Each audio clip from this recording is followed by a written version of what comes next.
the Jiu-Jitsu Times podcast. I am Chris Zahar, and today we have on our podcast Jake Shields. Jake Shields is, of course, the former Strikeforce welterweight champion and a former welterweight title contender in the UFC. Jake, how are you today? Doing good, man. Just got done training for the day. Now I'm back at home relaxing. Nice. How does it feel to be returning to Polaris? It was great. The first show was a lot of fun. That was my first time in England. I like the guys out there a lot, and of course, manhandling and slapping AJ around was fun. So I think he's the most hated guy in jiu-jitsu probably. Him and Dylan, I think both. He was the only time you could slap someone and have the crowd cheer you. It's actually funny. I was actually just training with AJ. He was training at Gracie Baja high school today. So yeah, oh God, yeah. I'm sorry. It's not my school. It's not my school actually. I was just visiting the Airman town, so I'm just visiting there. But yeah, that's great. Yeah, he'd actually come into Henzo's.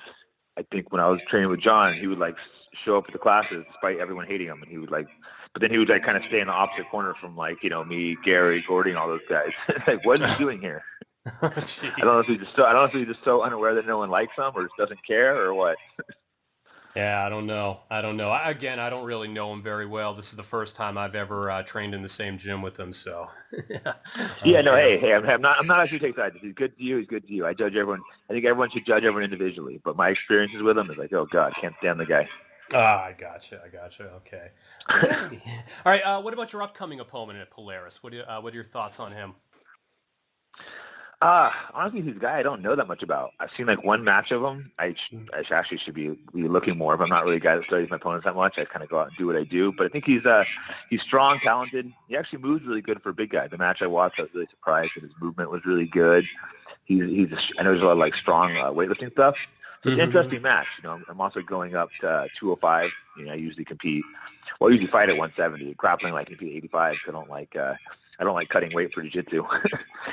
but 205, that's even up, quite a bit of grappling for me. But I'm a guy that always likes the challenge, I've gone to bigger guys before. It makes it fun and interesting. Mm-hmm. No, absolutely. And what about the main event of Polaris, Dylan versus Gary? How do you think that's going to turn out? How do you think it's going to play out? Because Gary beat him last time, so. Yeah, that's a really exciting match. I mean, that's a great main event with two great guys. I'm clearly going for Gary. I've been training with those guys, and I think Gary will take the win. But Dylan's a tough guy. He's got some attitude, but he's a good guy. But I think Gary will end up catching him at some point. Maybe a heel hook or a choke or something. Mm-hmm. And you've been doing your training with Danaher, right? Or Henzo? Yeah, I've been out in New York here the last I think 4 months or something, and it's been a great change, just being somewhere different. I'm still part of my old team, of course, with Nick Diaz, Nate Diaz, Joe Belindis, and those guys. But just wanted a little change for a little bit, and it's fun being surrounded by a new group of guys, and they're all young and hungry. With John Danaher, obviously being an amazing jiu-jitsu trainer, one of the best of all time, and then having all these young up and comers being surrounded with, it keeps me sharp every day. Mm-hmm.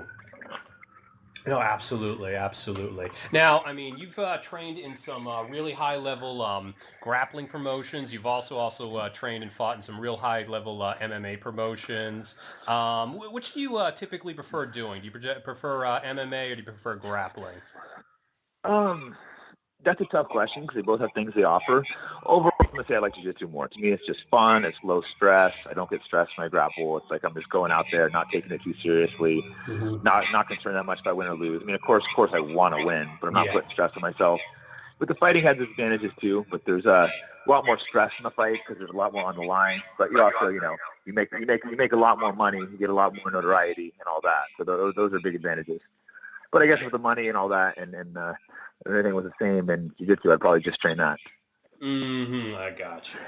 Absolutely. Yeah, but that's not really an option at this point, unfortunately. Of course. Yeah. I mean, unfortunately, few people can really get rich off of training jiu-jitsu. But at least there is money in jiu-jitsu now, so it's moved forward. So there was no money in it before, and now as I started competing again, it was hard for me. after fighting, it's hard to want to go and pay money to do a jiu-jitsu tournament. But now there's all these super fights coming up, and there's a pro jiu-jitsu thing coming now. So it's moved forwards quite a bit, and I'm really happy to see jiu-jitsu where it is right now. Yeah, absolutely. Absolutely. Do you think jiu-jitsu will ever be on the level that MMA is on now? I mean, performing in front of crowds at Madison Square Garden, like one of the recent UFC events and even one of the recent Bellator events? It's hard to say. I think jiu-jitsu will get bigger. I don't think it'll get quite as big as MMA is. I don't think it'll be quite that level, but I think it definitely could grow. I could see like a tournament being in Madison Square Garden, like like the finals of like Abu Dhabi and stuff. So I could see it moving forward and getting bigger, and doing the fact that it is on these like many pay-per-views and UFC Fight Pass. It's moved forwards a bunch. I think it's going to continue to get bigger. I don't think it'll quite hit where the UFC and stuff hit. All right. No, yeah, no, definitely. I mean, it's, I don't know. I mean, do you think it'll make a difference whether it's like gi or no gi? Because last time, a couple of weeks, I think it was like a week ago, I was talking to Eddie Bravo, and he's kind of like, yeah, jiu-jitsu can definitely get that big. Jiu-jitsu can definitely get as big as MMA is now, but not in the gi. It would have to be like no gi or something like that, because just, no gi is just so much quicker.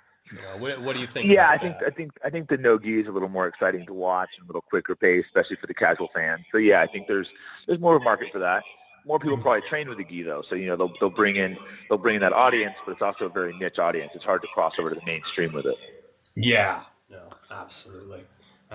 Okay, so you've worked a lot with a lot of real big trash talkers. I mean, of course, you were part of Caesar. You're still part of Caesar Gracie, which has the Diaz brothers, which are just notorious for their shit talking.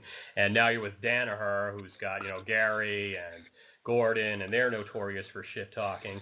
How much do you think trash talking really helps sports like MMA, and how much do you think it could help sports competitive grappling, or does it help them, or is it, does it do the opposite? I think overall it probably helps. I mean, obviously there's a limit to how much you do, and you got to be careful with your brand that you don't make yourself look stupid when you're talking crap. I think it's important to, if you got a big mouth, it's important to be good and be out there winning. But it does bring eyes to the sport, and I think both, you use Nick and Nate, and then Gary and Gordon. I think they've all done it in a pretty reasonable manner. I think Nick and Nate have always kind of kept it very real with their trash talking. Just, that's pretty much just who they are, to be honest. I always call it trash talkers. They're kind of just reacting to things. It's very real. And then, I think Gary did a little crap talking, I guess. Yeah, I guess he was making fun of like Dylan and stuff. And then, Gordon definitely pushes it a lot more. But again, he's a really nice guy. He just loves that image of I'm the baddest, the king. I think it's good. Gets their names out there, and it's a great way for them to hype themselves. So when you see guys like Nick and Nate Diaz doing that, do you think that's like really them? It's not like they're just trying to sell a fight. That's like I think them. For the most part, I don't think Nick and Nate really. I don't think they really try to talk crap. I think they're just being themselves. So I mean, maybe a few times here and there, but they're mostly just being very real. But they're also saying they're some of the nicest guys. You meet them in the right circumstances. But if they're fighting you, they don't like you. For them, it's like if they're fighting you, you're their enemy. They don't like you. Well, yeah, I mean, that's one thing I always noticed about them. Like, even after, Diaz fought George St. Pierre, I mean, there was a lot, of course, a lot of animosity with them coming up to the fight. But after the fight, they seemed pretty friendly. So I do know that, I do notice that about Nick Diaz. You're his enemy during the fight, but after the fight, it's kind of like... Exactly. He needs for him to fight you, he needs to hate you. For me, I can go and just fight someone and be like, hey, it's a sport. But for Nick, he doesn't want to fight someone and like him. He prefers to not like him. So, it's kind of, he's got to make it like an enemy. But I mean, people are always so surprised when they meet Nick. They're like, oh, he's so nice. I expect him to be, to be different. He's just like one of the nicest guys. I'm like, yeah. So I tell people, I've known him for like 16 years. Nick and Nate are both two of the nicest guys you'll ever meet, but they have that bad rep to the bad boys. But I can see why, because, in the fights, they're flipping people off, cussing. But you mean in a different environment, they're not like that at all. Yeah, I got you. It's just in that fight environment that they're, really... Exactly. In fight environment, that's who they are. So not being fake trying to sell the fight, that's how they get themselves fight ready. Absolutely. Okay, yeah. All right. What about your diet? I mean, one of the things that you're famous for is are you a vegetarian or are you a vegan now? Vegetarian. I've been a vegan a few times here and there, but I eat, eggs and dairy occasionally. Not a ton, but a little bit. Yeah, because you... Oh, go continue, please. Oh yeah, so I've been a vegetarian for lifelong. So everyone's always asking like, how's the change feel and everything. But to me, it's just totally natural, having been a lifelong vegetarian. I can't say how I feel with it, but I feel great being a vegetarian. So there's no reason to change anything. So my body runs really clean this way, and I have no problem, putting on weight and whatnot. Yeah, and it doesn't help you because one of the things that vegetarians, especially in like combat sports, always get told is like you're not going to get enough protein, you're not going to get the energy or anything like that. But you always seem to feel like you're strong enough and you've got enough energy to keep fighting. Yeah, exactly. I was always told that too, but I always just kind of ignored it because I felt good. And now, 38 years old now and still, going out with the young guys having no problem. So I think, maybe it's an advantage overall. I Yeah. always hear guys now complaining, guys my age complaining how they're feeling so much older and slowing down, and I don't feel like I'm slowing down yet. So it's like, I can't say for sure if it's the diet or not, but I think that is a factor that probably helps. Yeah, it's just maybe it's just keeping you healthier, just keeping you helping you keep It going. seems that way. There's probably multiple factors going on, but I feel really my age. All right, yeah, absolutely. And what else are you going to be competing in this year? I'm actually doing Abu Dhabi in September, and then probably Yeah. fighting again after that. Okay. Yeah. Yeah, I decided to hop in there. I was training at John's, and all the guys are training, and he's got like 5, 6 guys training for that there. So I was like, oh, I might as well hop in. Yeah, absolutely, absolutely. You looking forward to that? Yeah, it's exciting. I haven't done it since 2005, so it's something I always wanted to do again, but just a bit busy or not the right with the timing and stuff. This time I was debating not doing this time too, because just fought, had the Polaris, but then I'm like, oh, I might as well hop in and do it, considering all the guys I'm training with are doing it. I'm moving Yeah. up. I'm moving up a couple weight classes, but that should be a fun challenge. Is it easier to move up in weight or down in weight? Actually, which one Well, do you prefer? I mean, moving up in weight is easier because you can eat all you want. You don't think about dieting. But realistically, you can't always, depending on which weight you're moving up, you can't put the weight on. I'm competing at like 218 pounds, and clearly, being a 170 pounder, I'm be nowhere near that weight. But it's just fun not worrying about it at all. Yeah, no, absolutely. You don't have to worry about that weight cut. And I mean, some people can get seriously injured during those weight cuts. So, yeah, absolutely. Yeah, like I said, I really enjoy grappling, but I don't put a lot of stress on myself, So obviously I want to win Abu Dhabi, but I'm not like stressed out about it. So I can just go in there and hopefully have a good tournament and see what happens. You going up at 220 pounds, obviously no stress. Like stress-free, eat all I want and go out there and have fun. And is the training process for like a jiu-jitsu competition typically a lot less strenuous than training for MMA? Yeah, because we're not doing the same amount of sparring. I still do a little bit of pad work and stuff on training so I keep sharp, but not having to beat the body up with all that. It's still tough though, because we're still doing a lot of wrestling, jiu-jitsu. I usually don't run when I'm training for grappling matches, so it makes it a little bit easier. Absolutely. Absolutely. What about your future in MMA? You got any fights coming up this year, or when do you think you'll be back in the cage if you do think you'll be back I'm in probably doing the new Pro Fight League, which was World Series, the revamping for this tournament they're doing, which is they're doing like they're doing like a season and a tournament where the tournament and $1 million win bonus afterwards. So it sounds pretty interesting. So I'm just waiting to see what's up with that. I just fought for them for I guess it was a second show. So now they're supposed to start the season, but only got till January. So I don't know if I'm trying to fight before that or just wait till that. But I think once that starts, it'll be like really busy. You'll have like 6 fights in the year. Yeah. Yeah, absolutely. Oh, that's good. No, that's definitely good. Yeah, that's a lot. Yeah, it keeps me really busy, but that's a lot of fights. Yeah, no, like that is since I was 6 young. fights. But yeah, I guess you go in, make a lot of money real quick, and then have a busy year. Yeah, no, but that is 6 fights is definitely intense. I mean, most UFC fighters, most mixed martial artists that I see doing 2, 3 fights a year, if that. Two to three. Yeah, 2 to 3 I think is pretty standard. Yeah. 3 looks like probably 2. 3 occasionally someone get 4, but it's rare to hit 6. I've seen guys do it, but it's pretty rare. Yeah, no, that's good. Definitely going to be tough on your body. I mean, especially considering you're. In the what is the WSOF now?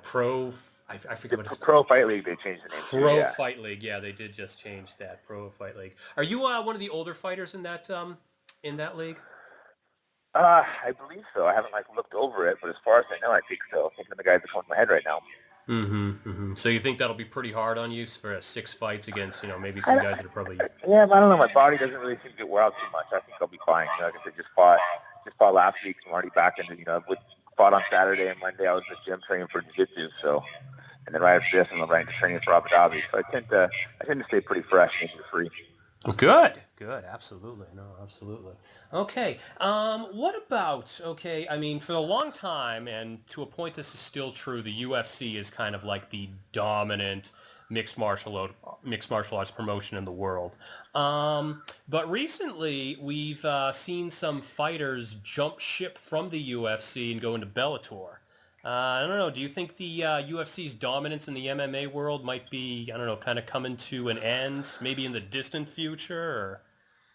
Yeah, I think they're definitely having some problems now. I think, for years they've treated fighters really bad, but they've been able to get away from it when, they'd always buy their competition out or find a way to destroy their competition. It was like, before it was UFC and Pride, and they bought Pride just to kill it. And Strikeforce, all of a sudden, at one point, they were paying better than UFC.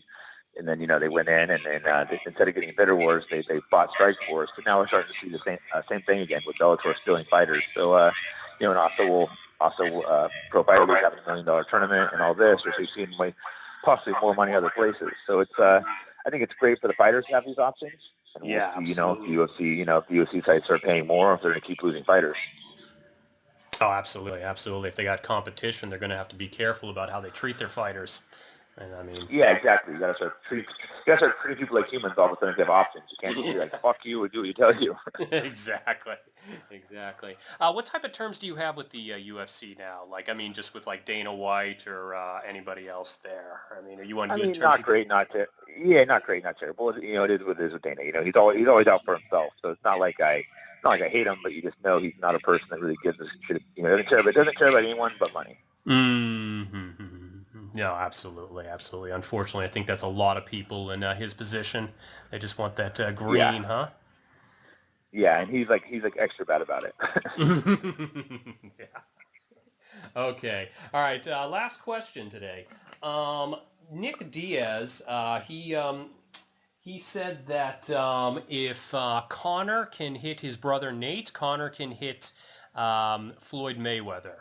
What are your opinions on the upcoming Conor McGregor-Floyd Mayweather fight? Do you think Conor has a chance, or do you think he's just going to get dominated?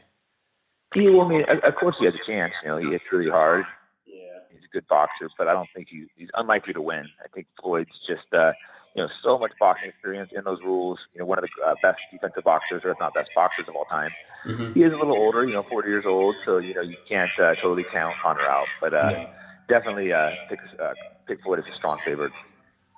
All righty. Okay, absolutely. Okay, well, Jake, listen, thank you so much for your time. All right, and good luck to you in your match. Cool, great talking to you. Yeah, thank you. All right, bye-bye. All right, bye.